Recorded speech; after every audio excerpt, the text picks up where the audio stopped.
Senhor, pastor. Deus abençoe, viu? Boa noite, amados. Muito obrigado pela oportunidade que vocês nos dão de conhecê-los e passar esse final de semana maravilhoso aqui na presença de vocês. Tivemos a oportunidade de hoje pela manhã estarmos lá na congregação em Rio Grande e assim podermos também falar a respeito da missão, a Palavra da Vida. Mas eu não gostaria que nesse momento agora o nosso foco fosse a missão Palavra da Vida, e por isso eu vou deixar para que no final nós pudéssemos conversar um pouco a respeito da missão. No final também vamos apresentar os missionários, para que o nosso foco continue nesse ritmo como Deus está conduzindo o nosso culto, para que nós pudéssemos olhar agora para a palavra viva de Deus. Então, mais para frente a gente vai se apresentar, mas agora nós vamos olhar aqui para o que Deus tem para nós essa noite. E estava pensando, o que poderia compartilhar, o que Deus gostaria que compartilhasse com vocês nessa noite, e me veio uma ideia de olhar para Jesus e ver quais foram as realidades, quais foram as ações missionárias que se tornaram realidade num final de semana de Jesus, parecido como esse nosso que estamos aqui vivendo com vocês em Pelotas e em Rio Grande. E por que eu me entusiasmei, assim, me animei para falar a respeito desse texto de Marcos 2? Vocês estão vendo ali na tela o nosso amigo lá, o nosso irmão Mano vai nos ajudar ali, projetando. A proposta, então, nós conversarmos sobre as 7 realidades que a gente vê nas ações missionárias. E o David Livingstone foi um missionário que viveu entre 1813 e 1873. Ele foi um missionário lá no interior da África. Ele falou uma frase que se tornou uma frase muito conhecida: Deus tinha um único filho e fez dele um missionário. Isso, mano, na próxima. Aí, essa é a frase. Deus tinha um único filho e fez dele um missionário. Estamos, então, num final de semana que é um final de semana com esse cunho missionário. Por que não olhar, então, para o melhor missionário que já existiu na face da terra e dar uma espiada de como foi um final de semana dele e destacar, então, essas realidades missionárias que aconteceram com Jesus, para verificar se nas nossas ações essas realidades elas são também presentes ou se elas estão também acontecendo. Então esse é o nosso desafio dessa noite. Te convido então para lermos juntos. Eu vou ler aqui, capítulo 2, versículos 1 até 12 do Evangelho de Marcos. Então você acompanha aí a leitura, Evangelho de Marcos, capítulo 2, versículo 1 até o 12. Estou lendo aqui na NVI, então você pode acompanhar aí na sua versão, mas eu vou fazer essa leitura na NVI. Começa assim o texto de Marcos 2, capítulo 1. Poucos dias depois, tendo Jesus entrado novamente em Cafarnaum, o povo ouviu falar que ele estava em casa. Então, muita gente se reuniu ali, de forma que não havia lugar nem junto à porta, e ele lhes pregava a palavra. Vieram alguns homens, trazendo-lhe um paralítico, carregado por 4 deles. Não podendo levá-lo até Jesus, por causa da multidão, removeram parte da cobertura do lugar onde Jesus estava, e pela abertura no teto, baixaram a maca em que estava deitado o paralítico. Vendo a fé que eles tinham, Jesus disse ao paralítico: Filho, os seus pecados estão perdoados. Estavam sentados ali alguns mestres da lei, raciocinando em seu íntimo: por que esse homem fala assim? Está blasfemando. Quem pode perdoar pecados a não ser somente Deus? Jesus percebeu logo em seu espírito que era isso que eles estavam pensando. Ele lhes disse: por que vocês estão remoendo essas coisas em seu coração? O que é mais fácil dizer ao paralítico: os seus pecados estão perdoados? Ou levante-se, pegue a sua maca e ande. Mas para que vocês saibam que o Filho do Homem tem na terra autoridade para perdoar os pecados, disse ao paralítico: eu lhe digo, levante-se, pegue a sua maca e vá para casa. Ele se levantou, pegou a maca e saiu à vista de todos, que atônitos glorificaram a Deus, dizendo: nunca vimos nada igual. Eu quero começar compartilhando com vocês a primeira realidade que nós percebemos nas ações missionárias, e especialmente nessa ação missionária de Jesus, que entrou novamente em Cafarnaum. A primeira realidade é que Jesus tem autoridade.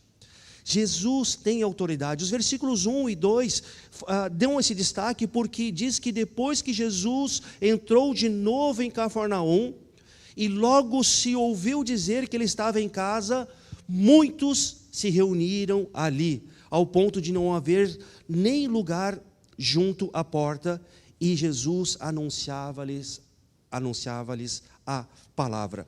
Marcos, quando escreve aqui o seu evangelho, ele quer demonstrar para nós todas as ações de Jesus. E ele resume muita coisa do que aconteceu com Jesus, mas ele dá uma ênfase muito grande nos primeiros 8, 9 capítulos aqui, mostrando para os seus leitores originais que Jesus tinha autoridade. Se você puder acompanhar comigo, Marcos capítulo 1, já no versículo 1, Marcos registra o seguinte: princípio do evangelho de Jesus Cristo, o Filho de Deus.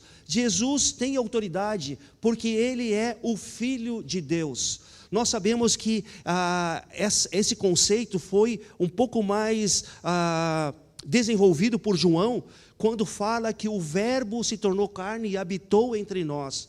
O Filho de Deus habitou entre nós. Esse é o maior credencial de que Jesus tem autoridade, e é sobre ele que nós vamos ver nesse encontro aqui em Cafarnaum, onde ele começa a desenvolver o seu ministério e as suas ações missionárias. Mas olha que bacana, quando a gente avança aqui a leitura e chegamos no versículo 7, que diz assim, do próprio capítulo 1, versículo 7: e esta era a sua mensagem: depois de mim vem alguém mais poderoso do que eu, tanto que não sou digno nem de curvar-me e desamarrar as correias das suas sandálias. Jesus tem autoridade porque ele é poderoso. João Batista logo percebeu isso. João Batista, o precursor, que estava anunciando que viria alguém que anunciaria a respeito do reino de Deus, a respeito da mensagem de Deus, fala para nós, e Marcos registra isso, que Jesus é tão poderoso que João Batista não tinha nem coragem de estar igual com Jesus. Ele falou que ele não conseguiria nem ter a atitude ou ter motivação simplesmente para amarrar ali as suas sandálias, diante de tão autoridade que Jesus tem. E quando a gente avança na leitura, chegamos no versículo 10 e encontramos então o batismo de Jesus. E olha o que Marcos registra para nós: assim que saiu da água, Jesus viu o céu se abrindo e o Espírito descendo como pomba sobre ele.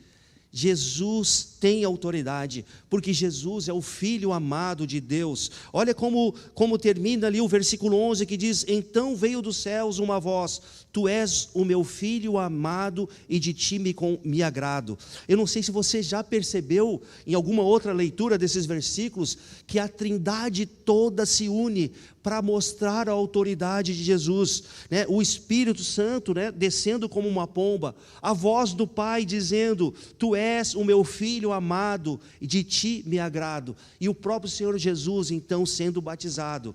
Jesus tem autoridade porque ele é o Filho amado de Deus.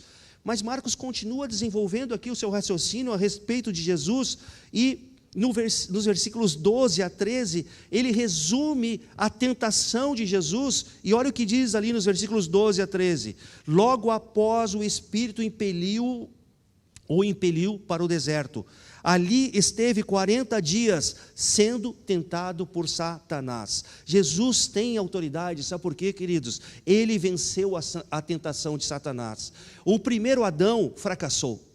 esteve frente a frente com a antiga serpente, e lá também foi tentado, mas não teve autoridade de confiar na palavra de Deus, e usar a palavra de Deus, e vencer as tentações diretamente do inimigo, com a autoridade que Jesus teve. Mateus, quando desenvolve um pouquinho mais esse conceito, ele vai explicando para nós, que Jesus tem autoridade, porque ele rebateu cada tentativa da tentação de Satanás com a palavra de Deus, e assim se tornou vitorioso, e graças a Deus não pecou. Por isso temos sim a possibilidade de nos relacionarmos com Deus, porque o segundo Adão, o que não tem pecado, morreu no nosso lugar, e pagou o preço do pecado, satisfazendo então a justiça de Deus, nos dando uma oportunidade então de nos relacionarmos com Deus.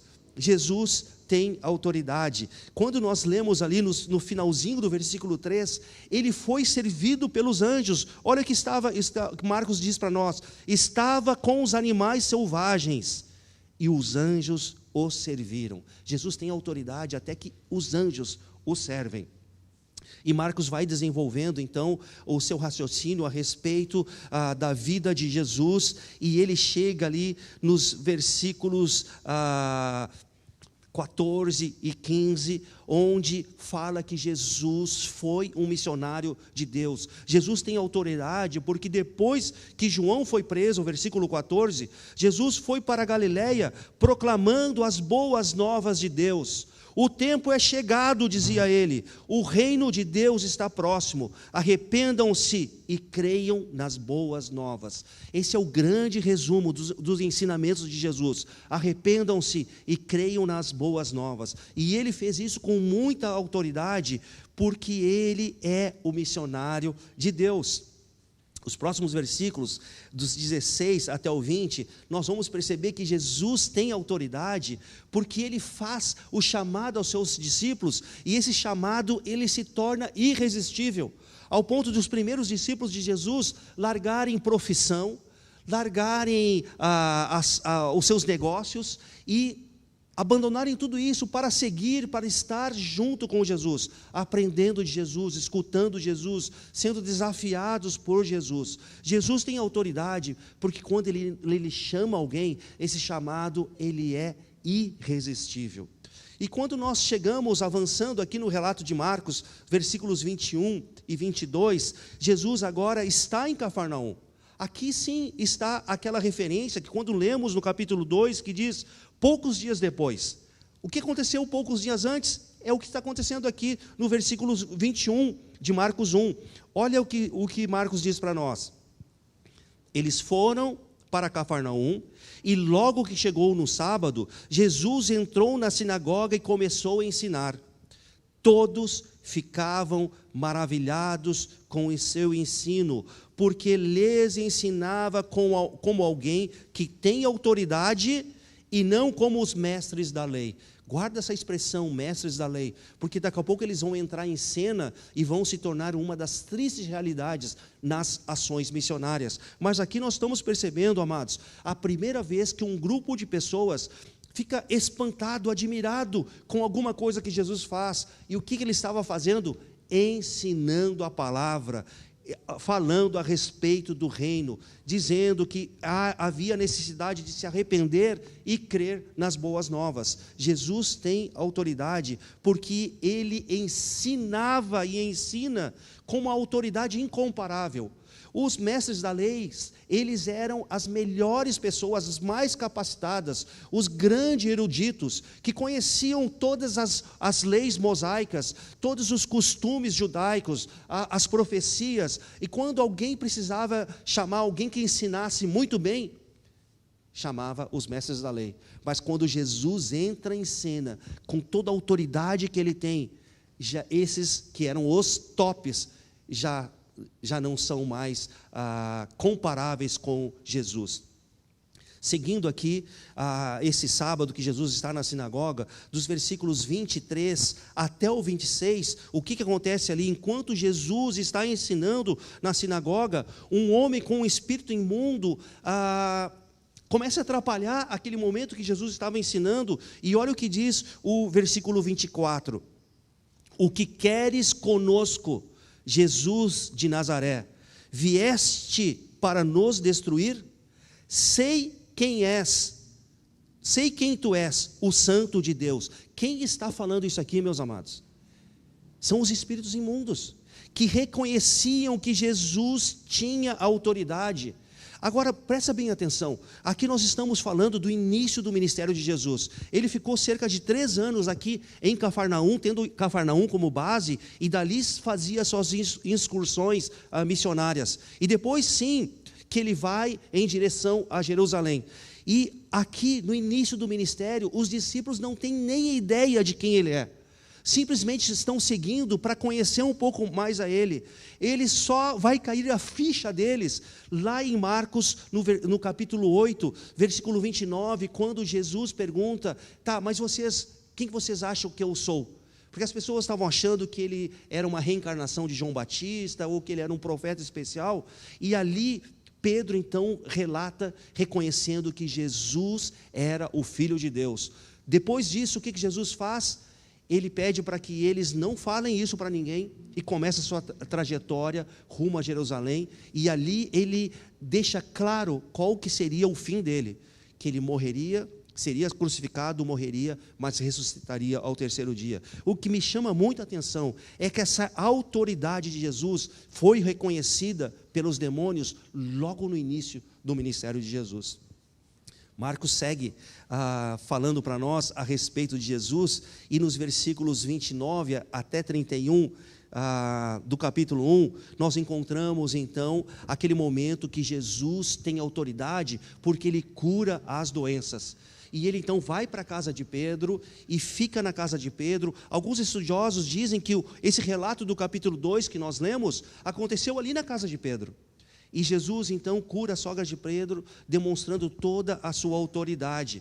E isso começou a se espalhar ao ponto que muitas pessoas foram até lá a casa para também serem curadas e serem atendidas. E o sábado foi avançando, e tarde da noite, quero ler para vocês versículos 35, já está na madrugada, né, de domingo. Olha o que nós encontramos: de madrugada, quando ainda estava escuro, Jesus saiu de casa e foi para um lugar deserto, onde ficou orando. Simão e os seus companheiros foram procurá-lo, e ao encontrá-lo disseram: todos estão te procurando. Todos quem? Aqueles que não conseguiram ser atendidos por Jesus, que ficaram sem a cura, ficaram sem a palavra. E olha o que Jesus disse. E Jesus respondeu no 38: vamos para outro lugar, para os povoados vizinhos, para que também lá eu pregue. Você percebeu que Jesus disse não para essa demanda? E disse sim para a vontade de Deus? Jesus tem autoridade, porque ele mantinha um relacionamento com Deus muito estreito. Ele saiu de madrugada para orar, depois de um sábado de muita intensidade ministerial. Mas também quando a demanda do dia a dia tentou desfocar ele demonstrou autoridade, porque ele disse não para essa demanda, e ficou focado naquilo que ele deveria fazer. Olha como termina esse relato. Jesus respondeu: vamos para outro lugar, para os povoados vizinhos, para que também lá eu pregue. Foi para isso que eu vim, focado, com muita autoridade. E logo depois desse fato, então, nós percebemos Jesus tendo compaixão, ali nos versículos 40, do leproso, dando atenção para aquele leproso, e percebemos então que Jesus tem uma autoridade impressionante. Muito bem, nós vamos avançar, e eu quero mostrar para vocês a segunda realidade que nós encontramos nas ações missionárias. Voltamos então para o capítulo 2.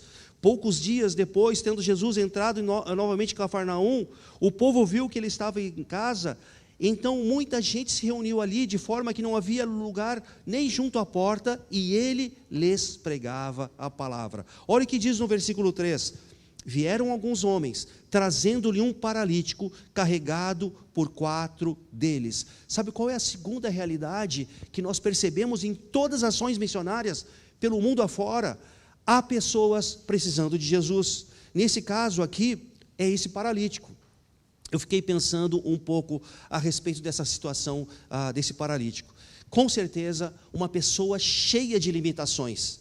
Limitação por causa de não poder andar, ir e vir, né? Limitações por causa da sua situação de ter que ficar em casa e ter esse isolamento social, marginalizado, dependente de outras pessoas. Para tudo ele dependia. Eu tive a infeliz, né, a experiência de ver a minha mãe ficar acamada por alguns momentos ali da sua vida. Ela dependia de todo mundo, dependia de alguém para ajudar ela no banho, dependia de alguém para ajudar ela a se alimentar, dependia de alguém para dar atenção, um carinho, ter uma conversa com ela. E esse paralítico, ele tinha essa situação, dependia de outras pessoas para poder até mesmo se achegar até próximo de Jesus. Muito marginalizado pela sociedade. Naquela época as pessoas achavam que quem tinha uma doença, ela tinha doença porque era um pecador. E um paralítico, então, deveria ser um dos maiores pecadores. E ele ficava, então, isolado, escanteado da sociedade. Ele também era emocionalmente muito instável. Não é fácil, meus amados, ver todo mundo andando, indo e vindo, comprando, trabalhando, tendo recursos, e aquela pessoa ficar lá dentro, né, dentro de uma maca, sem poder se movimentar.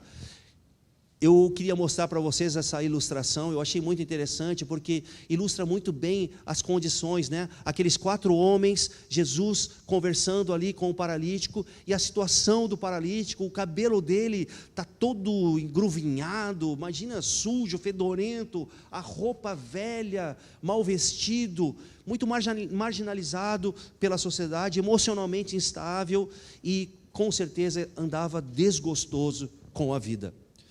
Talvez você esteja pensando assim, mas Daniel, eu não conheço nenhum paralítico. Mas nós sim conhecemos pessoas que precisam de Jesus, que acabam ficando também muito parecidos com esse paralítico aqui, que depende de alguém para levá-los até Jesus, que está marginalizado pela sociedade, pela forma como vive e como se porta.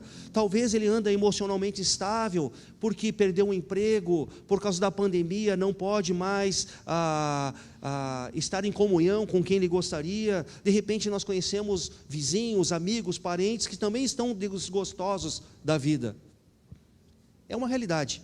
Em ações missionárias, há pessoas que precisam de Jesus. Mas quando a gente avança aqui nos versículos e lemos os versículos 13 e 4, começam assim, vieram alguns homens trazendo-lhe um paralítico. A terceira realidade que encontramos nas ações missionárias é que alguns se envolvem nessas ações. Vocês perceberam aqui que quem se envolve nessas ações aqui são 4 homens, e esses 4 homens, eles são movidos por uma visão.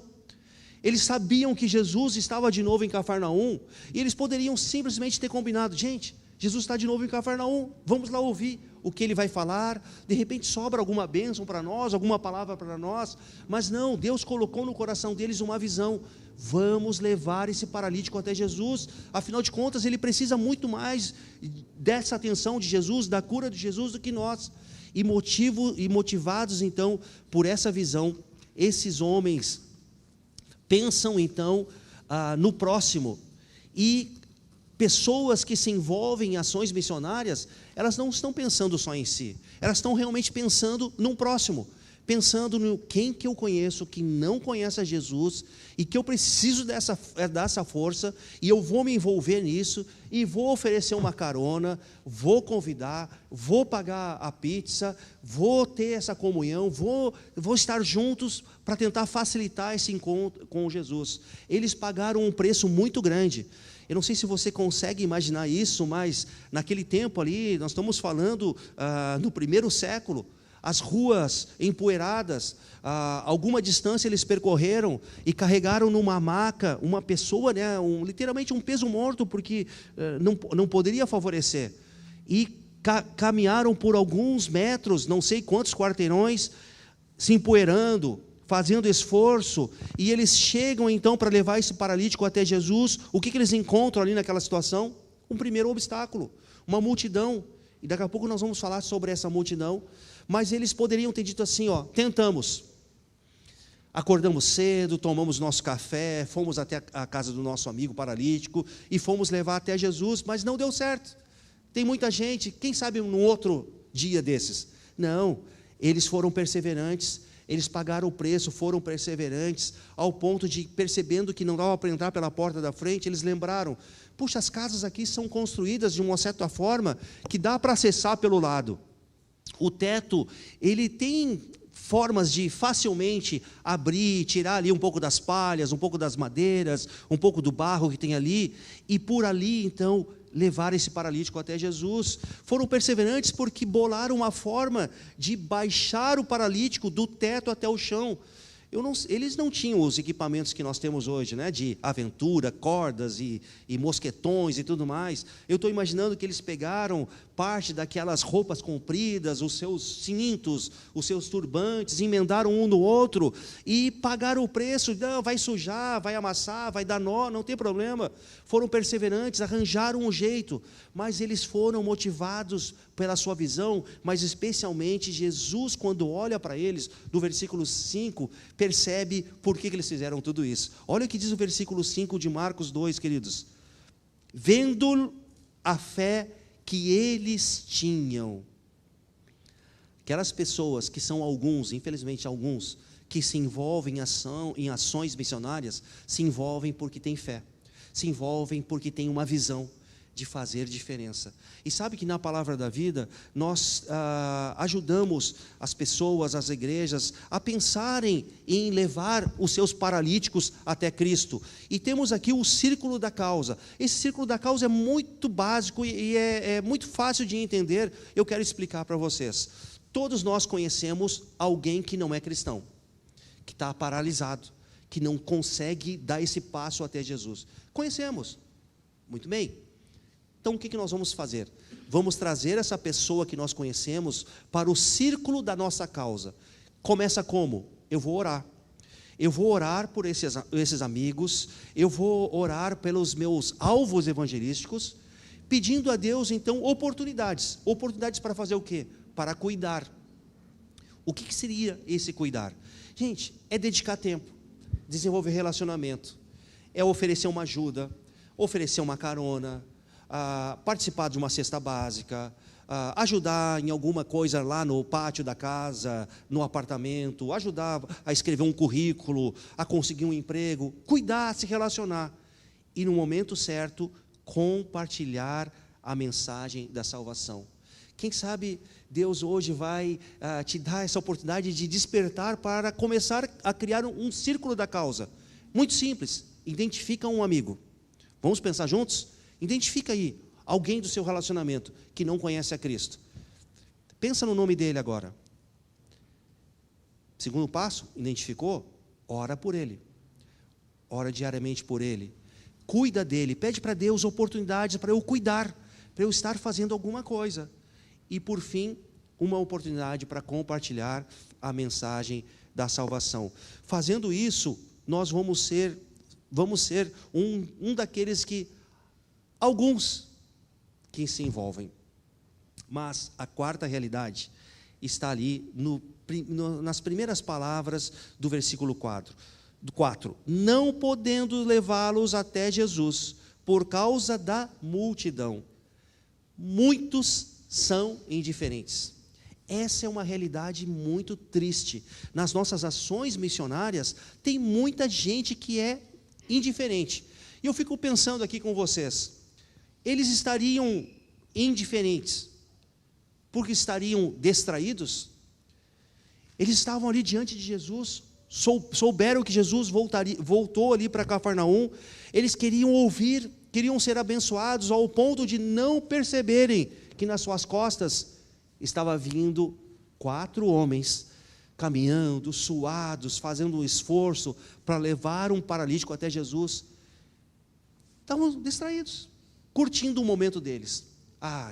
Eu mereço estar com Jesus, eu mereço estar nas reuniões aqui na igreja, afinal de contas já sou membro aqui, Mas será que eles estariam ali só pelos interesses pessoais?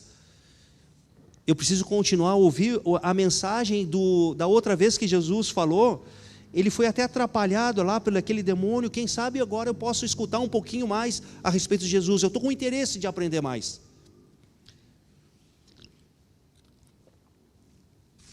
Será que eles estariam ali só por curiosidade? Jesus voltou em Cafarnaum. Vamos ver o que vai acontecer. A casa está cheia de gente. Será que vai aparecer outro endemoniado? Será que vai ter outras curas? Eu quero ver o que está acontecendo, porque é tudo muito novidade. Então, poderiam estar ali curiosos, querendo saber o que está acontecendo. Ou realmente eles foram indiferentes, ao ponto de dizer, não, eu cheguei cedo, eu mereço estar aqui, e eu quero ouvir o que Deus tem para mim. O fato é que eles se tornaram um obstáculo. Marcos diz que vieram alguns homens, trazendo um paralítico carregado por 4 deles, não podendo levá-los até Jesus por causa da multidão. Eles se tornaram um obstáculo. Quarta realidade, queridos, é que muita gente não vai se envolver nas ações missionárias e vão se tornar até grandes obstáculos. Quinta realidade, versículo 7 de Marcos 2. Deixa eu ler o 6. Estavam sentados ali alguns mestres da lei, raciocinando em seu íntimo. Pergunta, sentados ali aonde? O contexto vai nos dizer que eles estavam sentados ali bem pertinho de Jesus. Então, ou de alguma forma, eles chegaram muito cedo, ou eles tinham algum privilégio de que quando chegassem os primeiros locais, eles poderiam acessar com facilidade. Mas quem que estava sentado ali? Aqueles mestres da lei, que na outra vez que Jesus apareceu em Cafarnaum, eles foram comparados e as pessoas disseram, uau, Jesus ensina muito melhor do que eles. Jesus tem autoridade muito diferente do que esses mestres da lei. E eles estavam então assentados ali. E sabe qual que é essa triste realidade? A religiosidade pode nos atrapalhar.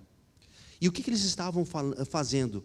Eles estavam arrazoando nos seus corações. Eles estavam ali pensando no seu íntimo, remoendo as coisas no coração, achando que o que Jesus estava fazendo, ele não deveria fazer. Versículo 7, por que esse homem fala assim?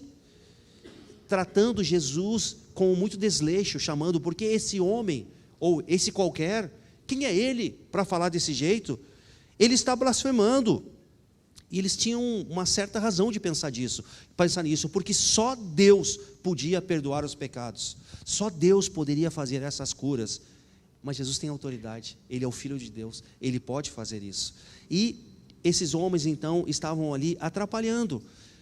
Eles eram conhecedores dos livros da lei, eles eram religiosos, eles eram professores experientes, mas eles não acreditavam que Jesus era o Messias prometido por Deus. Na verdade, eles estavam cegos em relação ao agir de Deus nesse momento da história. E isso me faz lembrar, o Hugo vai lembrar muito bem disso, de uma ação missionária que nós tivemos numa certa cidade, e onde nós conseguimos, através da influência do pastor e daquela igreja, uma autorização da Secretaria de Saúde para entrarmos nas escolas municipais ali daquela cidade, para fazer uma ação de impacto evangelístico. Nós podíamos sim entrar nas escolas, apresentar o evangelho de forma criativa e convidar aqueles jovens, aqueles adolescentes para ir numa reunião que nós teríamos na igreja. E naquele momento a gente achou por bem chamar aquele encontro, não chamamos de o culto de sábado à noite, não chamamos de o culto de libertação e cura, nós chamamos de o encontro de todas as tribos. Porque estudante de escolas municipais tem a tribo do skatista, a tribo do esporte, a tribo do roqueiro, a tribo do tatuado, e tem de todas as tribos.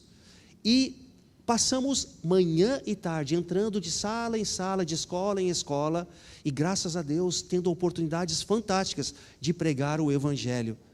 E quando a diretora meio que dizia, não, acho que não dá hoje, nós pegávamos um decreto, né, um papel, um ofício, que nos autorizava a entrar diretamente por causa da Secretaria da Educação.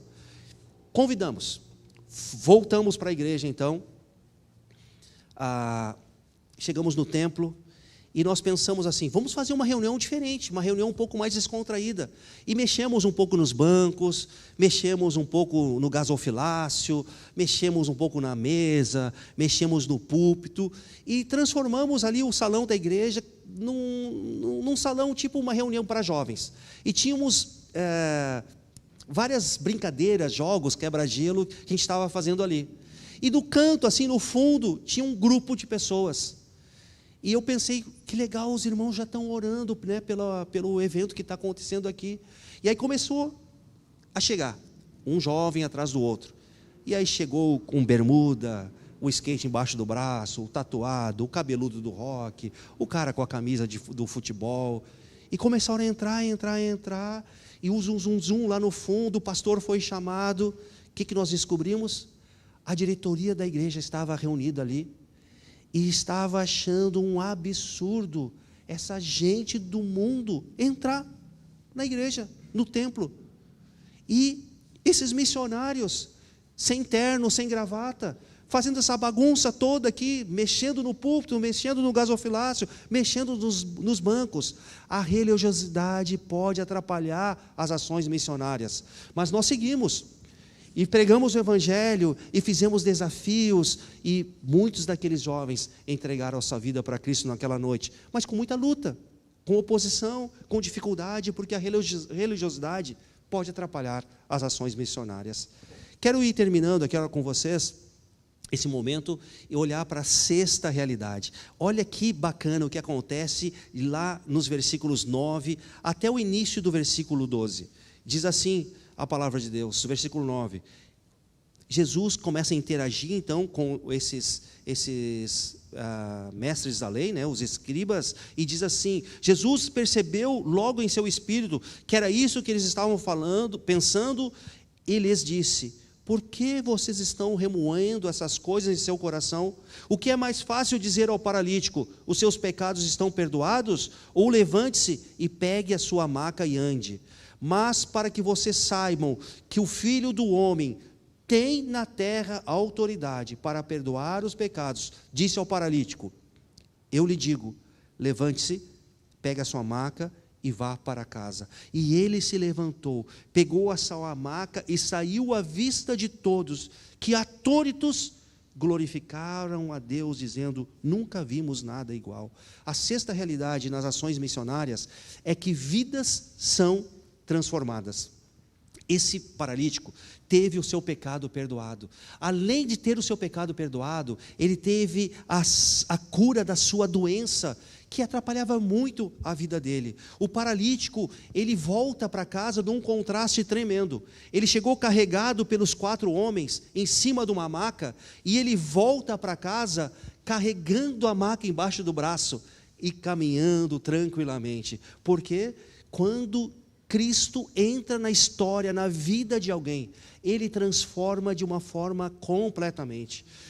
Ontem, no nosso programa aqui da IPPEL, eu tive a oportunidade de falar rapidamente a respeito do meu testemunho. Eu fui um alvo evangelístico. Alguém pensou em mim e me colocou no círculo da causa, e começou a orar por mim, e começou a cuidar de mim, e começou a compartilhar do Evangelho.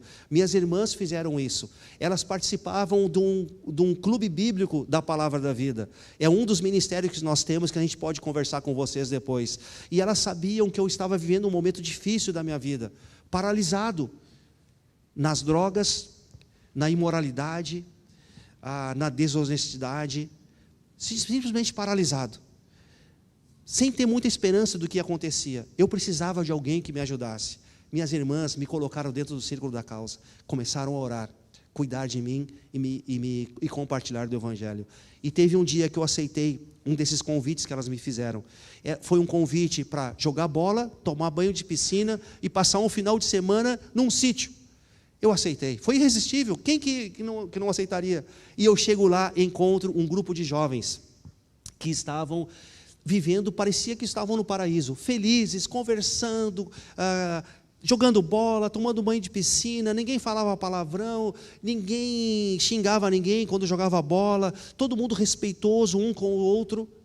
E aquilo me chamou muita atenção, porque no fundo, eu queria ser feliz. E fiquei buscando a felicidade por muitos anos, mas nos lugares errados. E aí, lá sim, pude perceber que o que deixava aquelas vidas felizes era um relacionamento com Cristo. Fui para casa muito impactado. Eu não tive coragem de tomar uma decisão por Cristo naquele final de semana. Estava muito envergonhado, muito chateado, fiquei pensando, puxa, eu gastei todos esses anos da minha vida procurando a felicidade, e agora eu percebo que ela está aí, de fácil acesso, basta ter um relacionamento com Cristo. Fui para casa, passei aquela semana inteira pensando a respeito disso. Para minha surpresa, sábado, recebo uma visita. O líder do clube bíblico chega na minha casa, abre a sua Bíblia e começa a conversar comigo. E ele lia um versículo, falava uma ilustração e comentava alguma coisa. Lia outro versículo, falava uma ilustração e comentava alguma coisa. E tudo que ele falava parecia que fazia sentido, que combinava comigo, era a história da minha vida. E eu lembro muito bem que naquela tarde de sábado, 17 de dezembro de 88, eu na sala da minha casa, com muita emoção, chorando, confiei em Cristo como meu Salvador, pedi perdão pelos meus pecados, e a minha vida então, pela graça de Deus, foi completamente transformada. Aquele desejo de festas, de usar drogas, foram diminuindo, que não fazem mais, e não fizeram mais parte da minha vida, assim, de uma forma quase que instantânea.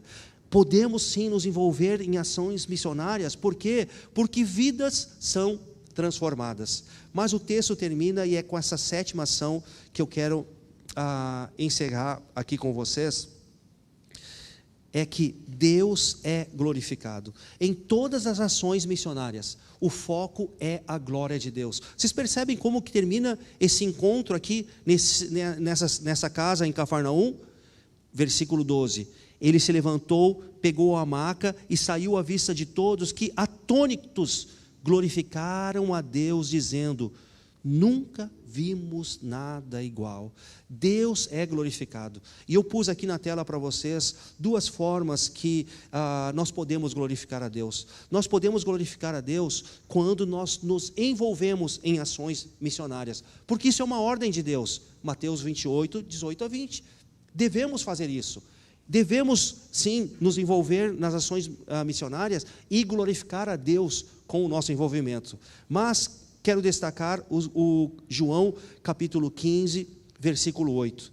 Devemos nos envolver em ações missionárias, porque isso glorifica a Deus. Olha o que Jesus diz em João 15, 8. Meu Pai é glorificado pelo fato de vocês darem muito fruto, e assim serão meus discípulos. Hugo compartilhou com nós que tem uma triste realidade, que cerca de 90% dos cristãos que vivem nos dias de hoje nunca se envolveram numa ação missionária e compartilharam do Evangelho para um amigo. Nunca. É surpreendente isso, né? 90%. Mas eu quero te dar uma boa estatística. Cerca de 80% dos cristãos que já confiaram em Cristo como seu Salvador, fizeram isso porque alguém do seu relacionamento pensou nele, identificou, orou, cuidou e compartilhou. Pensa um pouquinho, você hoje é um cristão, por quê? Quem é que te apresentou a Cristo? Será que não foi seu pai, sua mãe, o seu irmão, a sua irmã, o seu vizinho que é cristão, o seu primo, a sua tia que é cristão, alguém do seu relacionamento, o seu colega de trabalho, o colega da faculdade, a pessoa que jogava bola com você? De alguma forma, os relacionamentos são usados por Deus para que essa boa nova de que Jesus Cristo tem autoridade, veio a esse mundo, realizou o ministério que Deus queria, morreu numa cruz, ressuscitou, vivo está e nos deixou uma missão, é através dos relacionamentos que isso deve acontecer. Eu vou encerrar esse momento aqui e gostaria de te deixar alguns desafios práticos. Porque o que adianta a gente perceber que nas ações missionárias nós temos essas 7 realidades? Que Jesus tem autoridade, que há pessoas que precisam de Jesus, alguns se envolvem, muitos são indiferentes, a religiosidade pode atrapalhar, vidas são transformadas e Deus é glorificado. Sabe qual o desafio que eu gostaria de te dar hoje, meu querido irmão? É o desafio de fazer parte de uma ação missionária.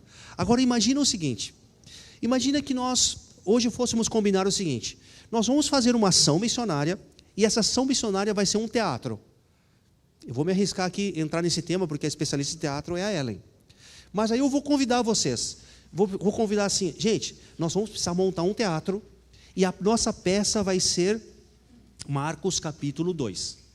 Então eu vou precisar aqui que cada um de vocês sejam voluntários para participar dessa peça. E vocês vão poder escolher escolher aqui o personagem. Só que tem um critério. Você só pode pegar a roupa do personagem que estiver se identificando com você hoje. Então, se você quisesse pegar a roupa dos 4 amigos que se envolvem em ações missionárias, você teria que estar já se envolvendo há bastante tempo, com muita experiência. Aí se você está se envolvendo, você pode pegar assim, aquelas 4 roupas ali e encenar isso.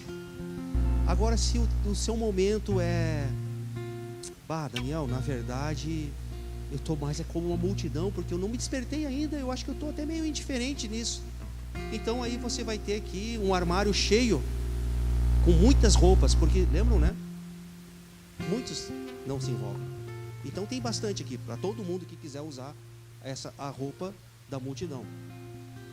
Aí nós vamos seguir aqui. Nós vamos precisar também dos mestres da lei, dos religiosos, para ensinar que a religiosidade pode atrapalhar. Será que você que ia usar aquela barba grande dos mestres da lei, aquele turbante, ia ficar com a cara meio fechada e ficaria no canto, arrazoando no coração? Eu não sei, nós estamos montando essa peça. E o critério é, você só pode usar a roupa que combina com o seu estilo de vida atual. Mas aí nós vamos precisar também de um paralítico. Mas como assim um paralítico? É alguém que precisa de Cristo, que precisa ter a sua vida transformada com Cristo, que anda desgostoso com a vida, que anda desanimado, que anda procurando uma razão, procurando a felicidade, e que precisa ter esse encontro transformador com Cristo. Vamos precisar de alguém também. Cristo, ninguém vai ter coragem de pegar a roupa dele, né? Então a gente vai imaginar que ele está aqui. Então eu queria te perguntar, querido irmão, quer participar dessa peça? Quer participar dessa ação missionária? Qual vai ser o seu personagem? Eu queria fazer uma oração e dar uma oportunidade para que você pudesse trocar de roupa. De repente você está pensando assim, não tem jeito, eu vou para a multidão, é como eu estou. Ou de repente você está dizendo assim, não tem jeito, eu estou mesmo envolto na religiosidade. Eu estou muito pensando como funciona tudo aqui e tal, e acho até meio estranho quando as coisas acontecem um pouquinho diferente do que eu estou acostumado. Mas você pode trocar de roupa. E aí a gente pode criar um grande grupo de alguns que se envolvem nas ações missionárias. Então eu te convido para orar, pensar um pouco a respeito disso. E depois nós vamos terminar o nosso culto glorificando a Deus. Foi assim que terminou. Essa ação missionária que lemos terminou assim, todos glorificando a Deus e dizendo: uau, Deus é tremendo, Deus é fantástico. Feche seus olhos então, pense um pouquinho a respeito da sua vida. Que personagem que você seria nessa nossa ação missionária de hoje à noite. É possível mudar.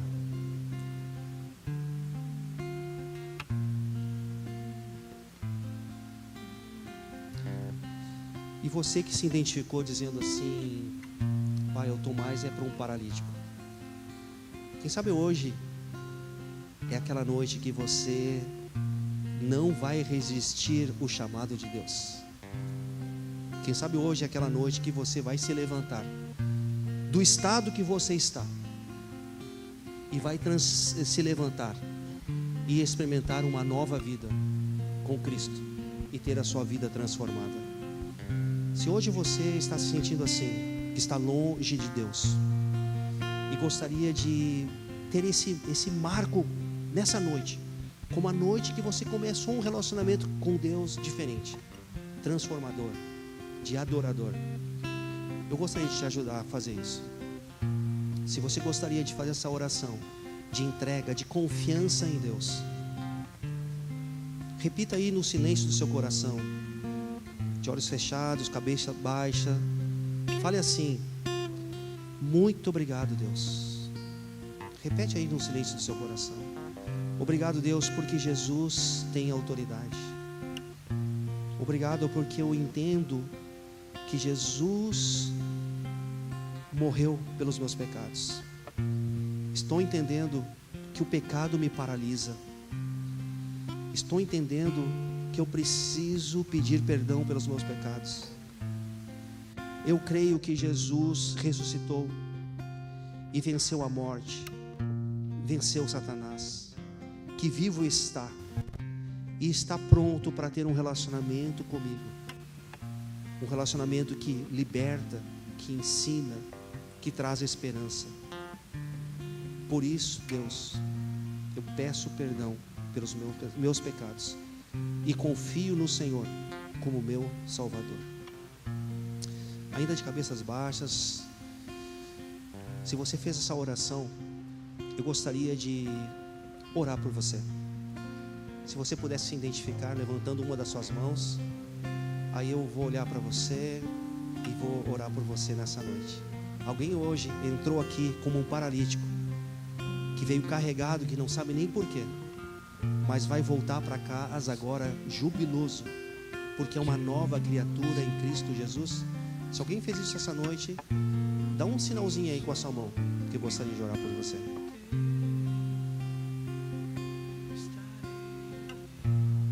Muito bem. Segundo desafio, então.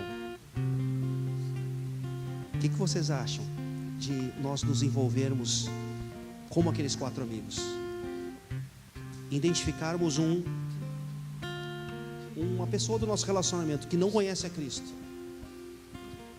Vamos orar por eles, cuidar deles e compartilhar do Evangelho. Se você gostaria de fazer isso, te convido então para que possamos cantar essa última música de louvor e adoração a Deus, já com aquela postura de: eu vou me envolver nessa ação missionária e vou começar por essa pessoa que Deus colocou no meu coração. Então você pode levantar-se e cantar junto conosco essa música.